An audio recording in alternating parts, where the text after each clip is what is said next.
Au sommaire cette semaine, le nouveau film avec Romain Duris, la dernière comédie réalisée par Dominique Farrugia, un thriller d'aventure avec Matthew McConaughey et en bonus, une interview exclusive de Reda Kateb. Cessez-le-feu est le premier film d'Emmanuel Courcol avec Romain Duris. En 1923, un héros de la guerre de 14-18, hanté par ses souvenirs, mène une vie nomade et aventureuse en Afrique. Il décide de rentrer en France, où il retrouve sa mère et son frère, un invalide de guerre devenu muet. Il va se rendre compte que la vie a continué sans lui, dans une France qui se remet de cette guerre particulièrement meurtrière. T'es guère bavard. 4 ans là-bas, ça se raconte pas comme ça. Allez, retourne dans ta tranchée, vieux.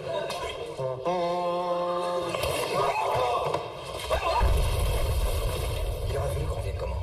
Les sourires aux lèvres? Comme si on rentrait d'une partie de campagne? Je sais très bien ce que j'ai vu. Je l'ai vu de près. Qu'est-ce que t'as vu? Tu y étais dans la tranchée? Personne sait. Personne ne peut savoir. Pourquoi tu lui fais pas ta demande? Je viens avec toi. Dominique Farrugia revient en tant que réalisateur avec Sous le même toit, sa 7e comédie. Au casting, Gilles Lelouch, Louise Bourgoin et Manu Payet. 20 ans après Delphine 1, Yvan 0, Sous le même toit raconte la guerre ouverte entre Delphine et Yvan, fraîchement divorcés. Lui possède 20% de la maison et n'a pas d'autre solution que de vivre sous le même toit que son ex-femme. Entre deux, tous les coups sont permis. Non mais papa veut vraiment revenir ici? Vous pouvez pas divorcer comme tout le monde, non? Vous avez des problèmes conjugaux? Oh, c'est bien ce que t'as fait là sur frigo. De quoi? Bah de virer ma photo. Non. Tu verras aucun inconvénient à laisser ta chambre à ton père? Quoi? Ouais. Tu peux venir voir? Tu viens voir tout de suite. Tout ce qui est là, t'y touches pas. Ça, c'est ta partie. 20% de la maison, 20% du frigo. T'as pas 20 € pour la cantine? Le truc c'est que j'ai oublié mon portefeuille alors. Ok, bon, laisse tomber. J'ai piqué 10 € à maman, tu me les rendras quand tu pourras. Votre mère est une grosse info.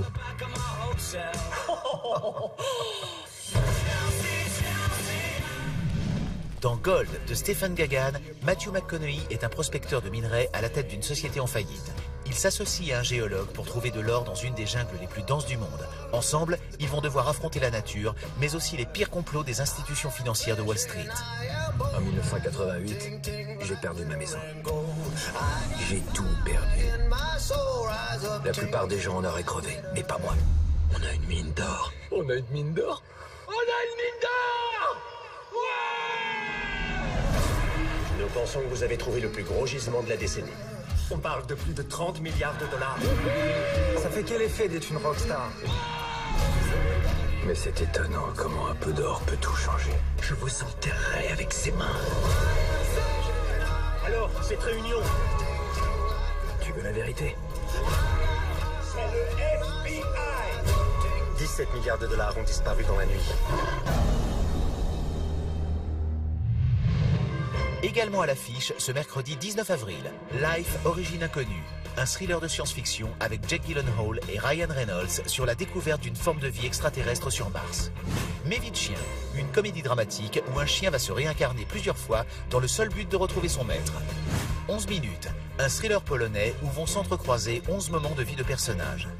Glory, une comédie dramatique bulgare sur l'histoire d'une lutte absurde entre un cantonnier à la recherche d'une montre de famille et le ministère des Transports de son pays.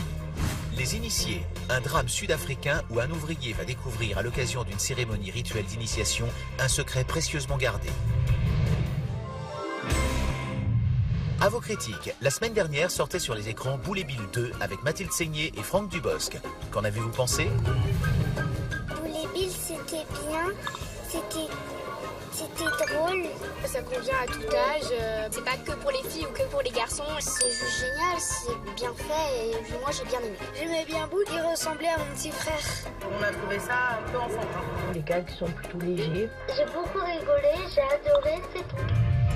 Envoyez-nous vos avis en vidéo sur le site de France 2, rubrique Mardi Cinéma ou sur les réseaux sociaux.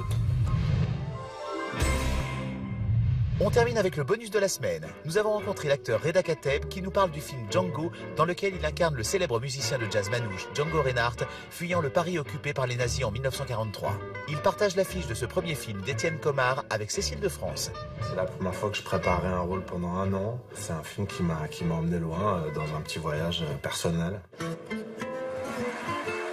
Je suis musicien, je joue de la musique, c'est ce que je sais faire le mieux. La première, c'est de se demander comment est-ce que sans avoir jamais joué de guitare, on va jouer Django 1 an plus tard. You've got a name, haven't you? Oh yeah, I've got a name here. My name is Django. Et ensuite de faire connaissance avec un peuple, le peuple Tzigan, d'être accepté, admis, transcendé par eux, et de faire la connaissance avec un personnage tellement haut en couleur comme Django, qui reste pour moi mystérieux et fascinant, tout en l'ayant joué. Retrouvez Django mercredi prochain en salle. Mardi Cinéma l'hebdo, c'est fini. Rendez-vous la semaine prochaine pour de nouvelles sorties. En attendant, retrouvez-nous sur France2.fr, rubrique Mardi Cinéma et sur les réseaux sociaux.